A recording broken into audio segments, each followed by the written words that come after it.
Hi, I'm Becky, and welcome to Short Story Long. Today's episode is a little different. No guest, no skill builder, just something that sits at the core of good leadership and a good life. Civility. You might be asking, why this topic? Frankly, it's personal and professional. I'm actually seeing a bit of uncivilized behavior out there in the world right now. I'm not loving it, since I don't believe it has a place. I was once the person who used that poison pen. I cringe even now to think of it. I thought it was helping, and I was wrong. So wrong. Today, I realize that that behavior has absolutely no productive place in life or work. Sure, sometimes the snark felt validating in the moment. In the end, it set me back farther than it did anyone else. Today, I'll ask you, how civil is your workplace? How civil are you in your workplace or in your life? Civility is actually a disciplined choice to treat people with respect. Civility at work isn't about pretending everything is fine and giving that fake smile. Let's be honest. Leadership includes disagreement and pressure. It includes moments when you could use your authority to push something through simply because you can. At its core, civility is choosing not to. It's choosing to treat people with respect when it would be easier to be sharp. It's deciding that dignity matters, even in tense conversations. Okay, how about especially intense conversations? Civility means you deliver the truth, but without any dose of humiliation added in. It means you can give direct feedback without contempt. You can disagree without turning it personal. You can make a firm decision without dismissing the people who offered input. And this matters. Now, you may be thinking, I don't do any of that harsh stuff. You may be thinking, I only pull that out when I need it. Well, I encourage you to consider how others may talk about your level of civility. I hope you can still say you don't do any of it. Human nature does lean toward defensiveness, so I still recommend a good, long, hard look. When the environment feels unsafe, your team doesn't think clearly. They protect themselves and edit every word. They shrink back from saying anything in case it's the wrong thing to say to you.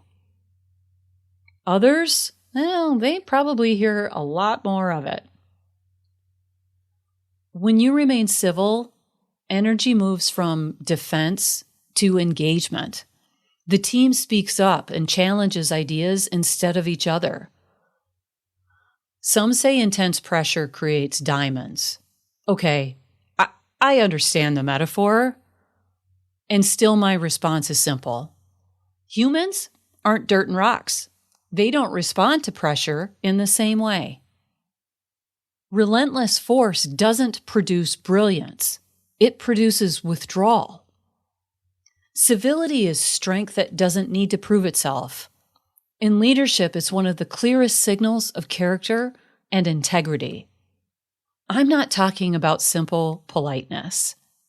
It's about cultivating a place where the best ideas have a chance to surface. And I'm also not talking about civility as just interpersonal. It shows up at work. It shows up in how we make decisions, how we run strategy, and how we plan the work. When you apply civility to process, not just personality, your team and the entire organization benefits. And like I say, this isn't just about the interpersonal. This isn't just about the being nice and kind. This is actually about effectively leading a team.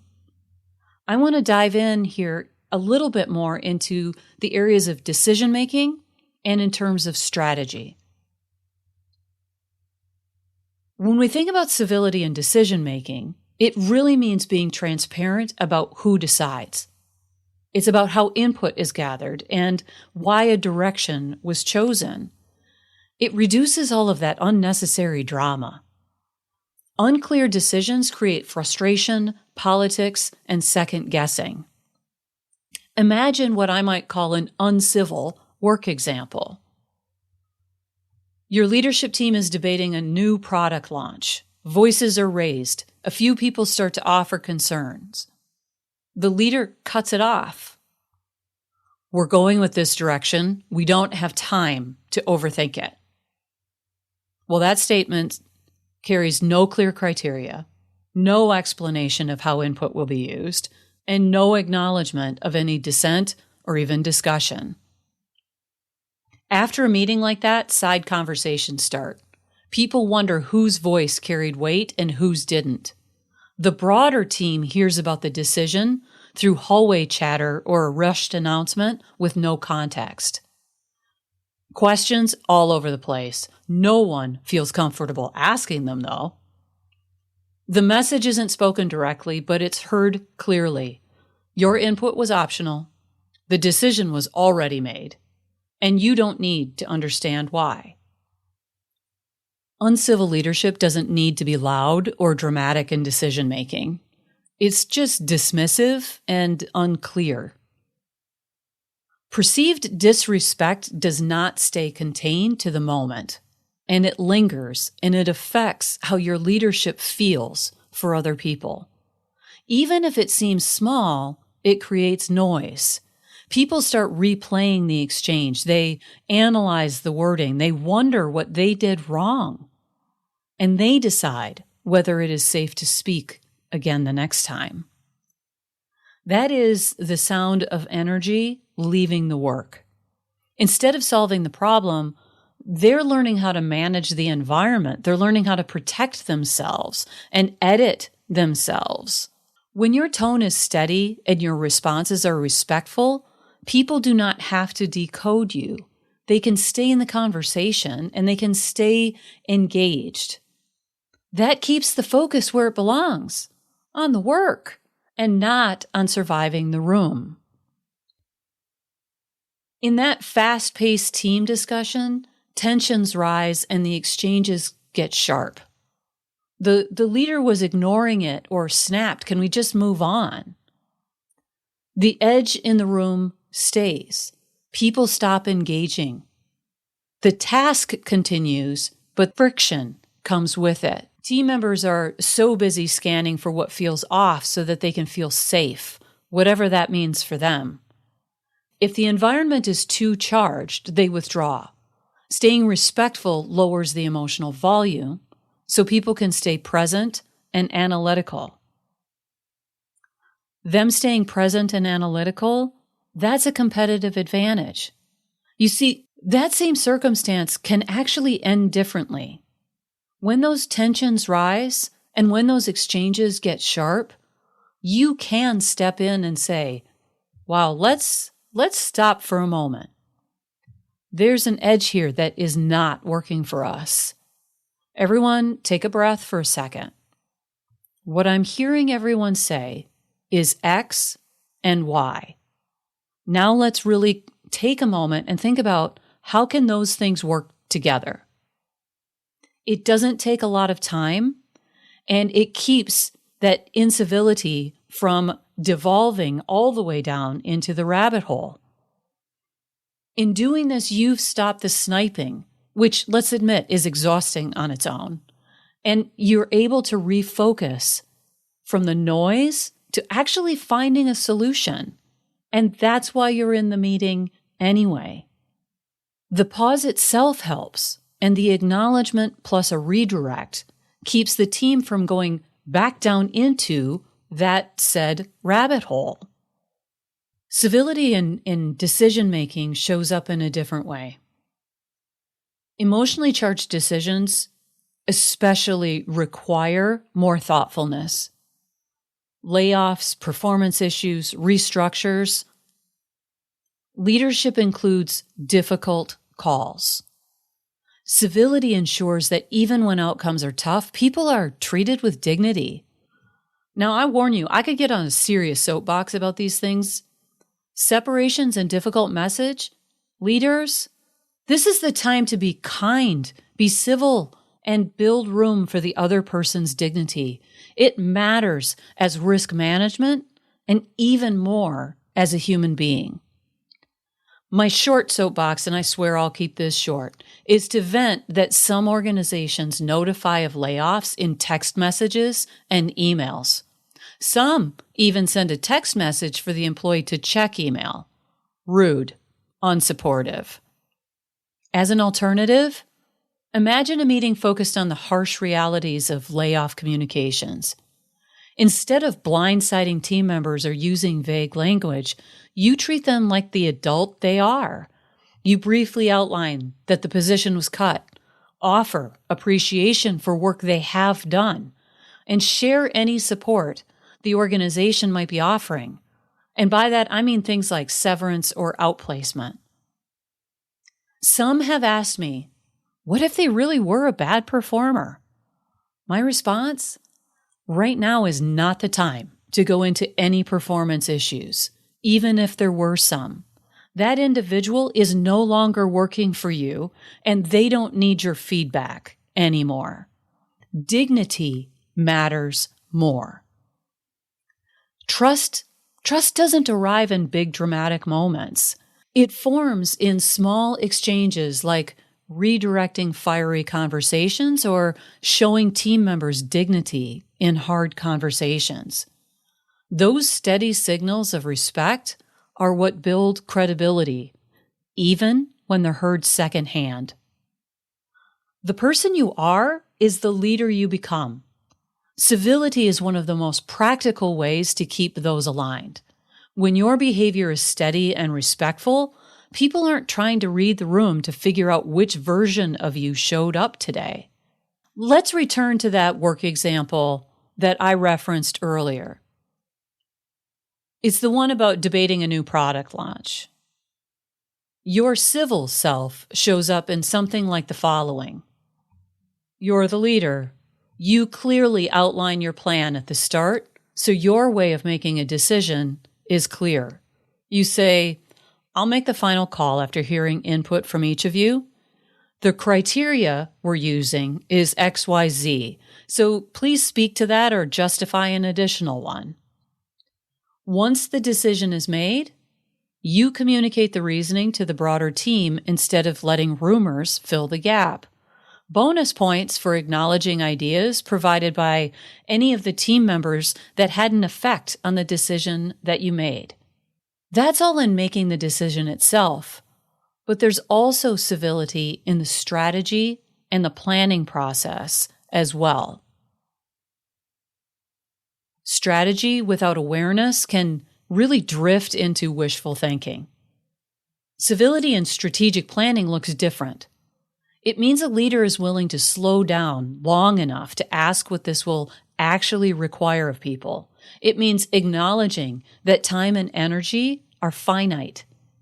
It means naming trade-offs instead of pretending everything can sit at the top of the list. It also requires a kind of psychological safety. If people don't feel safe saying, we don't have the bandwidth, they won't. If a leader can't tolerate criticism of the plan won't actually get better.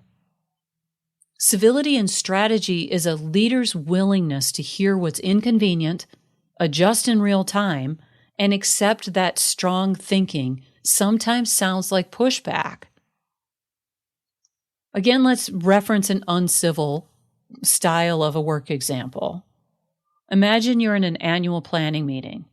The leader rolls out a slate of new initiatives, and it's with all of that confidence and urgency that comes out in those meetings sometimes. Sadly, there's little pause, little curiosity about what's already in motion, and the extra work is framed as ambitious momentum. Yay, growth! When someone raises a concern about capacity, the response is sharp. We can't think small. Or, this is what we're paid to handle. The tone signals that questioning the load is a lack of commitment. That's when a conversation shifts. Again, people stop naming constraints, The message has been delivered clearly. Challenge the direction, and you'll be labeled resistant. Naturally, the room is quiet, and it's not because everyone agrees. It's because they understand what kind of response dissent will receive. Motivating? Feels good. Everyone leaves committed to doing their best work? I don't think so. Thoughtful leaders often see capacity constraints before others do. Civility and strategy gives them permission to name those constraints. It treats the team like adults with finite bandwidth, not machines with unlimited output. Civility isn't just asking people to give false agreement. It isn't nodding along to keep the peace or smoothing over disagreements so no one feels uncomfortable. In reality, it's what makes real debate possible. When people trust they won't be embarrassed, dismissed, or sidelined for speaking up, they're more willing to challenge an idea. They'll ask the harder question or name the risk others are skimming past. As a side note, historical pain, remember I said this kind of feeling will linger. Even if it's not you, you might see this behavior in people because historically they have been shut down. You need to offer the alternative that might slow the room down slightly, but strengthen the outcome by opening up very specifically for these kinds of conversations. So imagine for a moment during that strategy session I described, a team member pushes back on a key initiative. As the leader, maybe you thank them for raising the concern and the team explores it openly. The final plan may or may not stay the same, but the team dynamic is stronger because dissent was welcomed and not punished. You didn't just teach the one person. You taught everyone in the room and all that they spoke to after the meeting. Sometimes it's not the right time. And if someone does push back in a discussion and it is the wrong time, an alternative might be to request they talk with you one-on-one so you can hear the concerns. You can say, for now, let's go this direction, but I want to hear your thoughts and I'll communicate back to the team whether we stay with this plan or discuss an alternative based on what you share. Oh, and definitely do that follow-up. Consistency here matters. So the team members know it was okay to raise those concerns. Again, you're teaching the whole of the group, not just the one individual. Respectful discussion is what allows rigorous thinking to surface. Without it, we default to power plays and the strongest voice instead of progress. At its core, civility is not about manners. It is about the leadership maturity needed to treat people as humans first. Leaders who choose that consistently find that performance grows. The team performance also grows when the team feels safe to participate. People do their best thinking when they're not bracing for impact. If every meeting feels like a battlefield, you get compliance and silence, not insight. Quite frankly, you may also get active resistance once they've walked out the door. Imagine a team member disagrees with a strategy proposal you share in a team meeting. Instead of dismissing it, you say, "Walk me through how you're seeing this play out." The idea may still be challenged, but the person is not. Even the idea is addressed as something to be explored and not shut down. Your approach is, "Tell me more," rather than, "Please sit down, I'm the decider and you are the doer." As I said, this isn't softness or treating people with kid gloves. It is you showing discipline. It takes restraint to respond thoughtfully instead of reacting. When you model calm, respectful disagreement or questioning, you create room for quieter voices to contribute and more insights to be gathered. It is also a powerful retention tool because people who feel safe to speak up and share their ideas have a tendency to stay in that team and continue to contribute those ideas. Strategic blind spots are really expensive, and they don't just cost money. They cost credibility, momentum, and sometimes talent.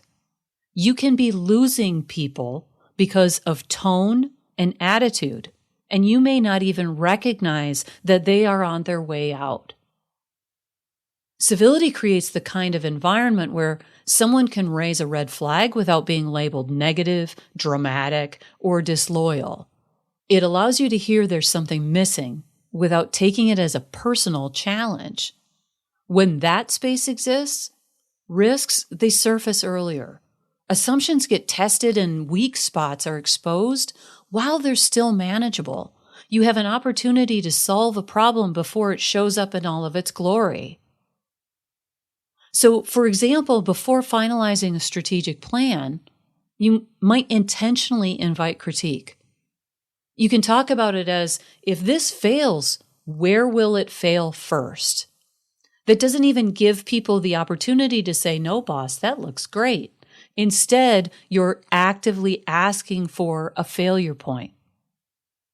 Then they can listen without defensiveness and adjust accordingly. I often talk about evolving as a leader. Civility is something that allows evolution to happen. When dissent is handled respectfully, it strengthens strategy instead of fracturing relationships. The quiet person in the room may see the flaw no one else sees. Your civility gives them space and potentially the confidence to speak. When I step back and look at all of this, it strikes me how practical civility really is. It isn't decorative. It isn't something you layer on top once the real leadership work is done. It is the mechanism that makes the real work possible. Let's take a look at what could have been true in that first example that I shared. During that annual planning, the energy in the room is high. New ideas are flowing. Growth actually feels possible. Instead of simply stacking 5 new initiatives on top of what's already in motion, you pause. You look at the board, then back at the team, and ask, if we did these, what are we willing to stop? It isn't rhetorical. You're waiting for an answer. Someone names a project that's been limping along.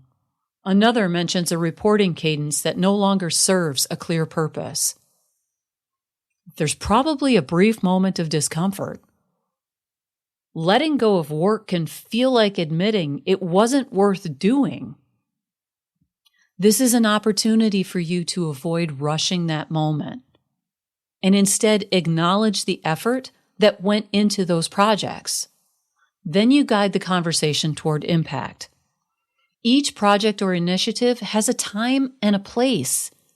It's not always a forever project. The criteria becomes, what actually moves the needle? What aligns most clearly with the direction we've already committed to? What do we do or not do going forward? Civility is more than the kindness, which I also talk about. When people can challenge a strategy without being sidelined, the strategy improves.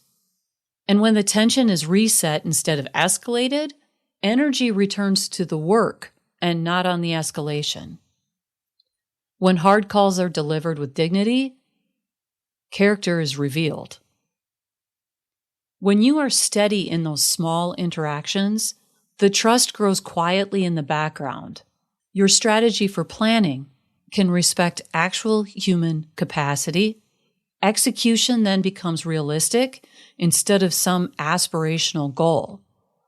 None of that is soft. It's disciplined and intentional. It shows restraint where giving into ego might be easier.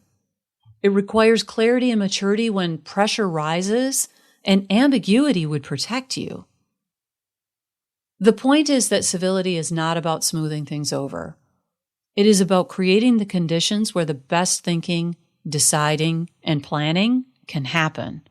It's about protecting the space so everyone's thoughts can sharpen an idea instead of fracturing relationships. If we want better decisions, stronger strategy, and sustained performance, we have to care about the environment we are building every day. I return to my earlier questions. How civil is your workplace?